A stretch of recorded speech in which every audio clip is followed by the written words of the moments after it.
We're going to cover some stuff that's old hat for beams and one or two new concepts that show up in a question on the final. So for beams, we spent a long time finding out shear and moment diagrams. Shear diagram. You add up all the forces to the left of where you are on the beam, and that gives you the shear diagram. So basically it's just adding up to the left, adding up stuff to the left.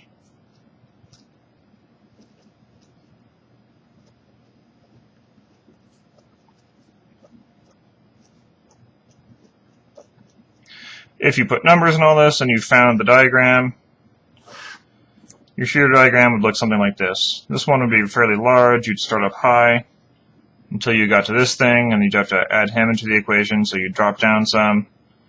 You keep going, so right here, your summation of things to the left is the same. You get to the middle point, say it's a big one, you drop down again. You get to this one, you would drop down again. By the last one, you should be negative.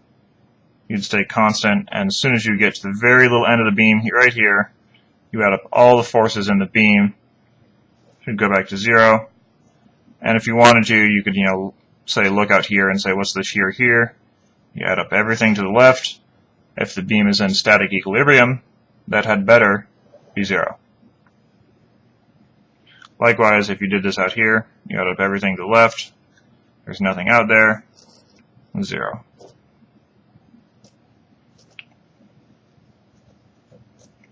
So that's the shear diagram, adding up everything to the left. Moment diagram was the same process, but done to the shear diagram.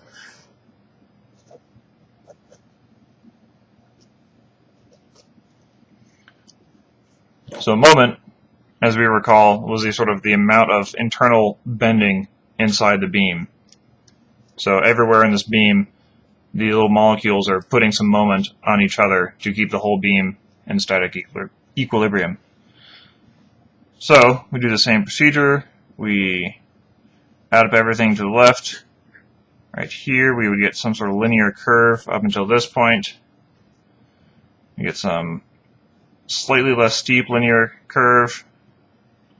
Because this thing is lower now, we get some very shallow linear curve from this guy. And then this thing would send us back to 0. If I'd done everything correctly, the area under the entire shear diagram should be 0. So basically, this A2 would equal this A1 here. And if you did that all correctly, then your moment diagram would start from 0, go up, and then come back down to 0. This moment diagram is a measure of how much internal bending there is in the molecules right there in the beam. Moment is what actually causes your beam to break most of the time. For a given beam, you have some I-beam, or let's say, some 2x8 or something like that. There's a given amount of moment that beam can handle before it breaks. Now, what's the formula for this? We talked about it briefly, but I'll just go ahead and give you the formula here. If you have a 2x8, say in some decking, and there's some load on top of it here, as you might commonly expect, the stress in the beam is the very worst at the top and at the bottom here. The formula for the stress is based off where you are in the beam. So internal to the beam, we'll call this Y right here. I'm actually going to switch papers because this is too small.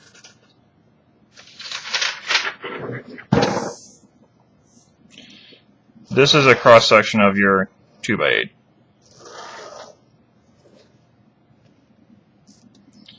There's some load on top of this 2x8. Say if we look at a side view or something like that, you're on a deck. There's some really heavy guy right here on some supports. The end result, when you go through all the calculations, is that right here in the beam, there's some moment, let's say equals, 1,000 pound-feet, 1,000 foot-pounds. This is something you should know from the moment diagram, and it'll be different where you are in the beam. So now you look at the cross-section of the beam. You find the centroid, which we've talked about.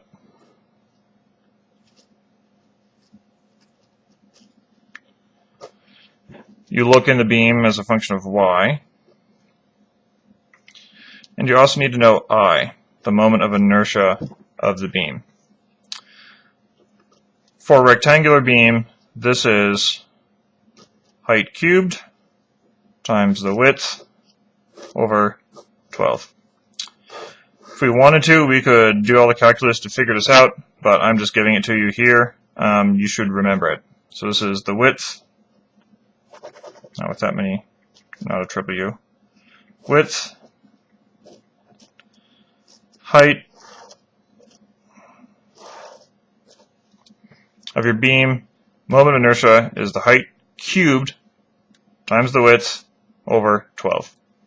Pay attention to the cube. That means if the beam, doubles in height, the moment of inertia is 8 times greater, so it can handle 8 times more moment. I misspoke. 4 times more moment, and you'll see why shortly. The stress in this beam, and this is what tells us if it's going to break or not, is equal to the moment times y over I. My over I. Moment is this. Y is the distance from the centroid here. If you set y equal to 0, so if there was nothing here, you would find out that the stress would be 0 at that point. And that's an approximation. That's not entirely true in an actual beam, but for the majority of what we're talking about, it's pretty close. It turns out there are different kinds of stresses in a beam, but the tensile and compressive stresses are the kinds that usually break it, and those are given by this formula.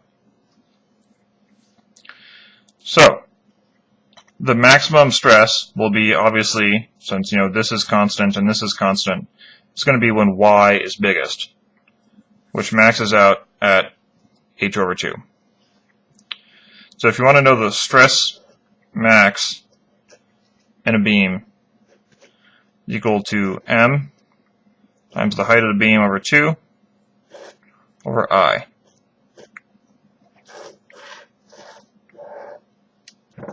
So let's just go through a quick example for a 2x8 and see what the stress would be. We know m, we just pulled it out of our butts, is 1,000 foot-pounds. We can compute I for a 2x8 and make sure for lumber, since lumber is silly, that you have to do the subtracting a half an inch business. So you'd have 7.5 inches is the actual height cubed times 1.5 inches is the actual width over 12. This will give you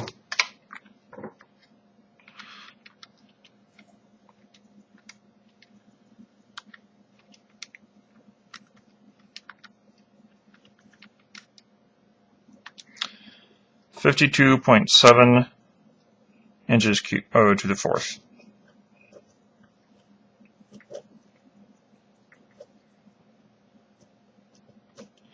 Is I.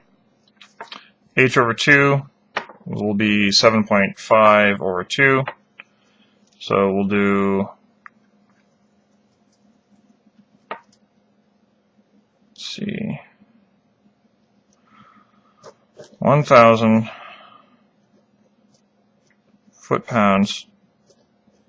Be careful that this is in feet and all these other things are in inches.